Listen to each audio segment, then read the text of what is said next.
666 ఈ సంఖ్య వినంగానే చాలా మంది భయపడిపోతుంది. ఇది ఒక మనుషుని సంఖ్యయే. అంత్యక్రీస్తు బయలు వెళ్ళిన తర్వాత జరిగేటువంటి విషయంలో ఒకటిగా మనకు కనబడతా ఉంది.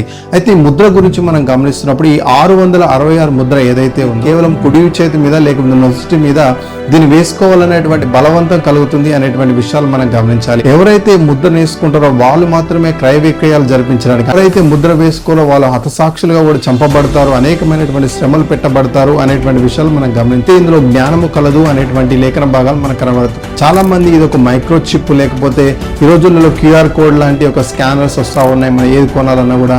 అయితే దానికి సంబంధించిందేనా అనేటువంటి విషయాలు చాలా మంది అనుకుంటున్నారు. అయితే ఈ రోజుల్లో డెవలప్ అవుతున్న ఏ టెక్నాలజీ కూడా మనం గమనిస్తున్నప్పుడు కూడా 666 ముద్రకు టెక్నాలజీకి సంబంధం ఉందనేటువంటి విషయం కూడా మనకు తెలుస్తూ ఉంచాలి. అయితే ఆ మహాశ్రమంలో నుంచి మనం తప్పించుకోవాలి అంటే యేసుక్రీస్తు ప్రభు ఇచ్చేటువంటి ఈ కృపాయుగంలోనే మనం ఆయన నమ్ముకొని ఆయన కొరకు మనం జీవించినట్లయితే ఆ యొక్క మహాశ్రమంలో నుంచి మనం తప్పింపబడతాం.